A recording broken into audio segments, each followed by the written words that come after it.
Hello बच्चों। Technical problem की वजह से कुछ इश्यूज हो गए हैं जिसकी वजह से पूरा वीडियो नहीं बन पाया। तो ये जो हम लोग लेक्चर देख रहे हैं वो दो पार्ट में देखेंगे। अब ये हमारा दूसरा पार्ट होगा। तो हम लोग बेसिकली बात यहाँ तक पहुँच चुके थे, फिजिकल प्रॉपर्टीज़ के बारे में हम लोगों ने बातें कर ली थी। अगली जो प्रॉपर्टीज़ है उसकी बात कर रहे हैं केमिकल प्रॉपर्टीज़ की।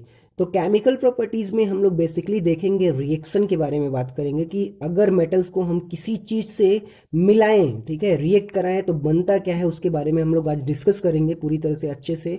और आपको पूरी तरह से बहुत ज़्यादा आपको बोलते हैं ना पेनफुल नहीं होना है, बहुत ज़्यादा पैनिक नहीं होना है। बहुत धीरे धीरे हम लोग सॉल्व करते जाएंगे क्वेश्चन और आंसर को, या फिर सारे टॉपिक्स को क्लियर करते जाएंगे। देखो, केमिकल प्रॉपर्टीज ऑफ मेटल्स में हम सबसे पहले बात करेंगे reaction with oxygen. Reaction with oxygen. Oxygen से के संपर्क में अगर जो कोई मेटल्स आता है तो किस तरह का बिहेव करता है उसके बारे में आज हम लोग डिस्कस करेंगे सबसे पहले। ठीक है, देखो बेटा, कोई भी मेटल कोई भी मेटल अगर कोई भी मेटल अगर आपका ऑक्सीजन के संपर्क में आता है, ऑक्सीजन के संपर्क में आता है तो ये एक सबस्टेंस बनाता है, एक सबस्टेंस बनाता है। उसका नाम होता है मेटेलिक ऑक्साइड।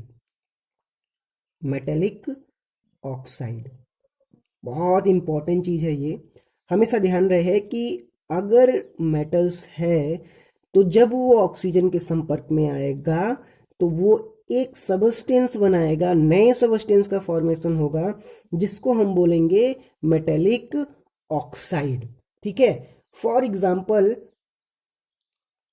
जैसे आयरन की अगर जो हम बात कर लें, आयरन का नाम सुना है आप लोगों ने? आयरन का सुना क्या यार? देखा होगा बहुत अच्छे से। आयरन की बात कर लेते हैं। अगर हम आयरन को, ठीक है, वाटर और ऑक्सीजन के साथ रख दें, मतलब कि सपोज दैट हमने क्या किया, एक आयरन का टुकड़ा लिया, उसको क्या किया, एक ग्लास में पानी लिया और उसी में उस टुकड़े को रख दिया, तो पता है क्या होगा? कुछ देर बाद या फिर कुछ दिन बाद आप देखोगे कि उसके ऊपर ब्राउन कलर की लेयर बन जाएगी। ब्राउन कलर की क्या होती है? लेयर बन जाती है, जिसको हम बोलते हैं रस्ट। याद आया कुछ? हाँ, तो ये आपका वहां पे क्या हो जाएगा, रस्ट का फॉर्मेशन हो जाएगा। फॉर एग्जाम्पल जैसे मान लो हमने क्या किया, आयरन का टुकड़ा ले लिया, उसको किस में रख दिया, वाटर में रख दिया। और वाटर में रखने के बाद जब हम आफ्टर 2 डेज अगर जो निकाल लें तो ये आयरन का टुकड़ा ऐसे फ्रेश नहीं रहेगा इस तरह से जहाँ पे है, इसके ऊपर एक छोटी छोटी छोटी छोटी लेयर बन जाएगी जिसको हम बोलते हैं ब्राउन कलर की, जिसको हम बोलते हैं रस्ट। बहुत ही कॉमन चीज़ है, आप लोग अपने घर में हमेशा सुनते होंगे कि रस्ट का फॉर्मेशन हो गया, जंग लग गई है। ठीक है, तो वो क्यों होता है, उसका रीज़न क्या होता है भाई? अभी तो हमारा आयरन पूरा साफ सुथरा था, बहुत सही था, अचानक से इसको क्या हो गया? अचानक से इसको कुछ हुआ नहीं बेटा, इसके अंदर केमिकल रिएक्शन आ गए, केमिकल चेंजेस आ गए। और जब केमिकल चेंजेस आ गए तो इसकी जो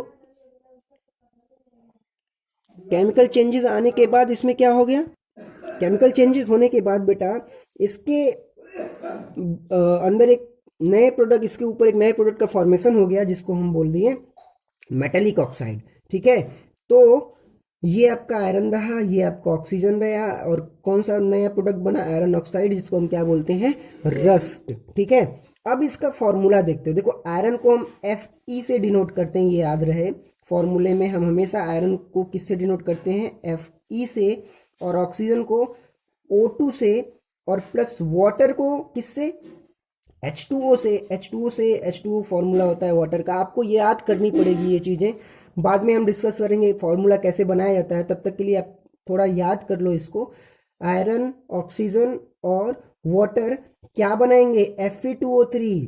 और ये Fe2O3 का अगर जो हम नाम बोलें तो इसको हम बोलते हैं आयरन ऑक्साइड, या फिर बोलते हैं इसको फेरिक ऑक्साइड। क्या बोलते हैं, या तो आयरन ऑक्साइड बोलते हैं या फिर क्या बोलते हैं, फेरिक ऑक्साइड। तो बहुत इंपॉर्टेंट है ये रिएक्शन, बहुत इंपॉर्टेंट है। हमेशा आपके टॉपिक्स से ये, अब मैं हमेशा ये आपके एग्जाम में क्वेश्चन पूछता है, what is a rust, how can rust is formed, rust को फॉर्म कैसे किया जाता है, कैसे रस्ट फॉर्म होता है। तो सिंपल सा आपको क्या बताना है कि रस्ट का फॉर्मेशन अगर हम आयरन को वाटर के साथ और ऑक्सीजन के साथ रख दे तो उसके अंदर कुछ केमिकल चेंजेस आ जाते हैं, और केमिकल चेंजेस की वजह से उसके ऊपर एक लेयर बन जाती है जिसको हम बोलते हैं रस्ट, और वो लेयर आपकी होती है iron oxide.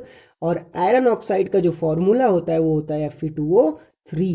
It's most important reaction. It should be learn ही नहीं, आपके मुंह पे रटा होना चाहिए ये चीजें। अगर आपको नहीं रटा हुआ है तो आप बिल्कुल ही बेकार हो, ये चैप्टर पढ़ने का मतलब ही नहीं है आपको रस्ट का। तो how can rust form? Rust कैसे फॉर्म होता है? रस्ट फॉर्म होता है आयरन को वाटर में ऑक्सीजन के साथ रखने पे। बार बार मैं ऑक्सीजन का नाम ले रहा हूँ, उसके बारे में अभी हम लोग डिस्कस करेंगे आगे कि क्यों मैं बार बार ऑक्सीजन का नाम ले रहा हूँ। ऑक्सीजन का बार बार मैं क्यों नाम ले रहा हूँ? बिना ऑक्सीजन के रस्ट का फॉर्मेशन नहीं हो सकता क्या? नहीं होगा। इसके बारे में अभी हम बात करते हैं। देखो, एक्चुअल में रस्ट के फॉर्मेशन के लिए ऑक्सीजन का होना जरूरी है। हम और आप प्रैक्टिकल भी कर सकते हैं। फॉर एग्जाम्पल, अगर जो आप क्या करो, एक नेल लो, आयरन की नेल ले लो और उसको वाटर में डाल दो, और वाटर में डालने के बाद उस पर क्या करो, एक बूंद जो है ऑयल डाल दो। अब ऑयल, जैसे मान लो हमने क्या किया, एक गिलास लिया, इसमें हमने क्या किया, वाटर लिया, और वाटर में क्या किया, इसमें जो है किसकी नेल डाल दी, आयरन की, और इसमें एक बूंद जो है क्या कर दिया, ऑयल भी डाल दिया। तो जब ऑयल हम डाल देंगे एक बूंद ना, तो वो क्या करेगी, ऑयल पूरा सरफेस पे फैल जाएगी और किसी को इंटर नहीं करने देगी। तो हमारा ऑक्सीजन इसमें इंटर कर सकता है क्या? नहीं कर सकता। उसके पीछे रीजन क्या है? क्योंकि हमने क्या किया, वाटर में आपको पता है ऑयल डाल दिया। तो आपको पता है कि ऑयल वाटर के सरफेस पे तैरता रहता है। जब तैरेगा वो तो ऑक्सीजन को इंटर करने देगा क्या है, बाहर की जो ऑक्सीजन है? नहीं ना। तो जब ऑक्सीजन को इंटर नहीं करने देगा तो इसमें रस्ट का फॉर्मेशन भी नहीं होता है, ये देखा गया। तो इसकी वजह से मैं कह रहा हूँ कि ऑक्सीजन को लेना जरूरी है। ऑक्सीजन के प्रेजेंस में ही रस्ट का फॉर्मेशन हो सकता है, अन्यथा नहीं होगा। ठीक है। तो अगर सपोज दैट कि हमने क्या किया भाई, वाटर लिया और इसमें नेल, आयरन की नेल डाल दी, और यहाँ पे किसी भी तरह का जो है हमने ऑयल नहीं डाला, तब क्या होगा, 2 दिन के बाद हम देखेंगे उसमें रस्ट का फॉर्मेशन होगा। ये आपका फ्रेश मिलेगा, लेकिन ये जो होगा आपका फ्रेश नहीं मिलेगा, इसके ऊपर जो है रस्ट का फॉर्मेशन हुआ होगा। तो इसलिए ऑक्सीजन का होना बहुत जरूरी है। तो ये आपसे क्वेश्चन पूछता है, क्यों हम प्रिवेंट करने के लिए, रस्ट को प्रिवेंट करने के लिए वाटर में ऑयल डाल देते हैं अगर जो हम प्रैक्टिकल कर रहे हैं? तो उसके पीछे रीजन है कि ऑयल क्या होता है बेटा, ऑयल एक ट्रांसपेरेंसी को रोक देता है, वाटर के सरफेस पे आ जाता है, और वाटर के सरफेस पे आने के बाद क्या होता है, उसकी जो ट्रांसपेरेंसी होती है वाटर की रुक जाती है, और उसके रास्ते ऑक्सीजन अंदर नहीं जा पाता है। और ऑक्सीजन जब अंदर नहीं जाएगा तो मेटेलिक ऑक्साइड, आयरन ऑक्साइड का फॉर्मेशन नहीं होगा। और आपको पता है कि आयरन ऑक्साइड क्या होती है, वही तो आपका रस्ट होता है। समझ में आया? बहुत ही क्लियर होना चाहिए बेटा जो भी ये वीडियो देख रहा है। ठीक है। अब अगला देखो, जो दूसरा एग्जाम्पल है रस्ट के फॉर्मेशन का, वो हम देखते हैं कॉपर के बर्तन में। आप लोग, पता नहीं आपको कॉपर के बर्तन वगैरह आपके पास होते हैं कि नहीं, आपके घर पे हैं या नहीं है।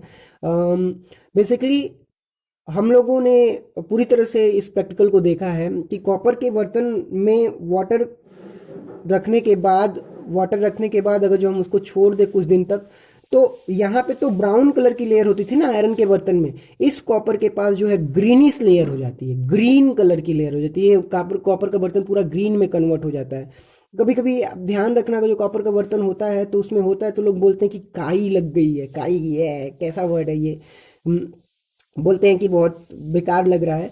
ठीक है, ग्रीन हो गया है तो कहते हैं कि कॉपर खराब हो रहा है। तो वो किसकी वजह से होता है? ये भी रस्ट के फॉर्मेशन के ही वजह से होता है। कॉपर जब ऑक्सीजन के साथ, वाटर के साथ और CO2 के साथ मिलकर के रिएक्शन करता है, कॉपर देखो यहाँ पे कॉपर है आपका, वाटर है और कार्बन डाइऑक्साइड, और यहाँ पे ऑक्सीजन है। अगर जो रिएक्शन करता है तो एक नया सबस्टेंस फॉर्मेशन करता है अपने ऊपर, अपने सरफेस पे, और उस सबस्टेंस का नाम है कॉपर हाइड्रोक्साइड और कॉपर कार्बोनेट्स, CuCO3 कार्बोनेट्स और CuOH का होल ट्वाइस हाइड्रोक्साइड।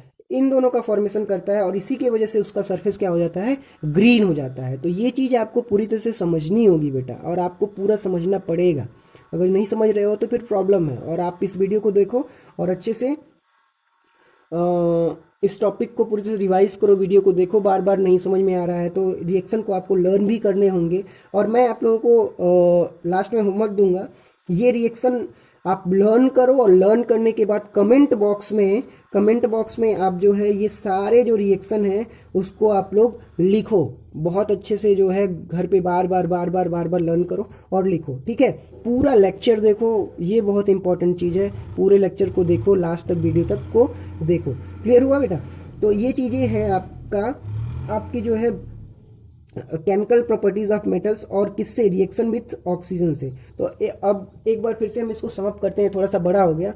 करना क्या है हमको, अगर जो हम केमिकल प्रॉपर्टीज की बात करेंगे मेटल्स की, तो मेटल्स के केमिकल प्रॉपर्टीज में सबसे पहले बात करेंगे मेटल के रिएक्शन की, और किसके साथ, ऑक्सीजन के साथ। जब मेटल ऑक्सीजन के साथ रिएक्ट करता है तो एक सबस्टेंस का फॉर्मेशन करता है, नए सबस्टेंस का, और उस नए सबस्टेंस का नाम होता है, बोलो, उस नए सबस्टेंस का नाम होता है मेटल ऑक्साइड। देखो यहाँ पे मेटल ऑक्साइड बनाता है। और ये मेटल ऑक्साइड कैसे बनता है, जैसे मान लो कॉपर, जैसे आपका आयरन क्या है, आयरन एक मेटल्स है, इसको अगर जो हम ऑक्सीजन के साथ रिएक्शन करवाएं तो क्या बनेगा, आयरन ऑक्साइड बनेगा। For example iron plus oxygen और वाटर का होना इसमें थोड़ा सा जरूरी होता है, ठीक है। अगर जो ये तीनों आपस में एक साथ रिएक्ट करें तो आयरन ऑक्साइड बनता है। और आयरन ऑक्साइड का फॉर्मूला क्या होता है, Fe2O3। और यही आयरन ऑक्साइड जो है वो क्या होता है, यही आयरन ऑक्साइड आपका रस्ट होता है, तो रस्ट फॉर्मेशन भी इसको कहते हैं। वहीं पे कॉपर की अगर जो हम बात करें तो कॉपर को अगर जो वाटर के साथ साथ ऑक्सीजन, कार्बन डाइऑक्साइड तीनों मिल जाए, ऑक्सीजन कार्बन डाइऑक्साइड, तब जा करके ये दो नए सबस्टेंस बनाता है जिसको हम बोलते हैं कॉपर हाइड्रोक्साइड और कॉपर कार्बोनेट, CuH का होल ट्वाइस और CO3।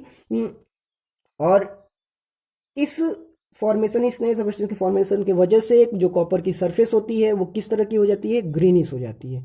तो ये चीज़ें आपको ध्यान में रखनी होगी, ठीक है।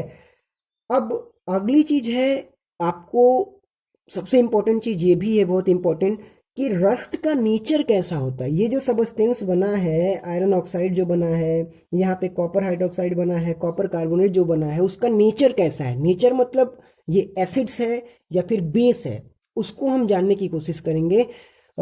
ये लेक्चर जो है आपका इसी वीडियो में कवर कर लेते हैं। देखो करना क्या है, हमें प्रैक्टिकल वे में समझना होगा। एक आयरन की नेल लेनी है, ठीक है, जिसमें जंग लगी हुई पूरी तरह से, क्या हो उसमें रस्ट का फॉर्मेशन हुआ हो। उस रस्ट को पूरी तरह से ऐसे क्या करना है, कपड़े से साफ करके रस्ट को इकट्ठा कर लेना है। और उस रस्ट को हमें क्या करना है, वाटर में डाल देना है। वाटर में डालने के बाद खूब अच्छे से मिलाने के बाद क्या करना है, जो वाटर, जिस वाटर में आपका रस्ट मिल गया हो पूरी तरह से अच्छे से, उसको क्या करते हैं, बढ़िया से फिल्टर कर लेते हैं। और फिल्टर करने के बाद जो आपका फिल्टर्ड मिलेगा, जो आपका मिलेगा, जो भी रस्ट पूरी तरह से डिसॉल्व करने के बाद जो चीज़ मिलेगी, जो वाटर मिलेगा, उस वाटर को हम लिटमस पेपर पे डालेंगे तो देखोगे आप कि लिटमस पेपर का कलर चेंज हो जाएगा। और ये अब आपका होमवर्क है कि वो कौन सा कलर चेंज, किस कलर में चेंज होगा, कौन से कलर में चेंज होगा, ये आपको एनसीईआरटी बुक में पूरी तरह से अच्छे से दिया है, ठीक है। वहां पे आपको बढ़िया से देख करके लर्न कर लेना है, ठीक है। समझ में आया? चलो ठीक है, ओके। तो देखना है कि ये आपका लास्ट होमवर्क है कि जो ये आपका फिल्टर्ड मिला है उसको अगर जो हम लिटमस पेपर पे डालेंगे तो किस कलर में ये कन्वर्ट हो जाएगा। क्लियर? चलो अब जो भी वीडियो होगा हम नेक्स्ट वीडियो में देखेंगे।